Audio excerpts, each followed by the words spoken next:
This is Gordon Kerr coming to you today from the banks of the beautiful blue Catawba River at Nations Ford. Why am I here? A ford is a place to cross the river, and this became known as the Catawba River after the Catawba Indians. Catawba means people of the river, because this is where they lived, right on the banks of the Catawba River. It was called Nations Ford because the Indian nations, such as and especially Catawba Indian Nation, used it to cross the river because it was a natural ford, one of the rare places along the river at that time to be able to cross it. It was part of the Great Western Trading Path, also known as the Great Wagon Road, which came from Philadelphia through Virginia, right through the center of Charlotte, North Carolina, just up the road by the James K. Polk birthplace in Pineville, North Carolina. Settlers would come from Virginia and Pennsylvania looking for a place to settle in the Carolinas.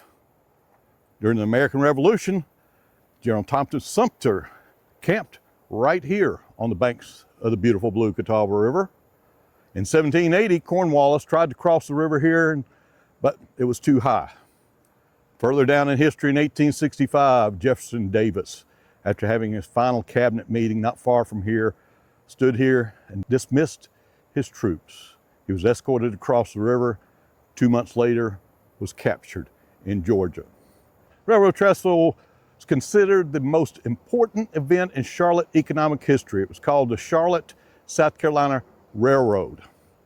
It was burned by federal troops. It opened in 1852. It was burned by federal troops in 1865, rebuilt after the war, washed away by a flood in 1916, and rebuilt again, as you see it here today.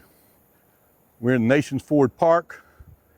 There's some beautiful plaque of history that was put in 1960. It has been moved several times, has a great map and history of the area, and had its final resting place here just a few years ago, right on the exact spot of the Nations Ford.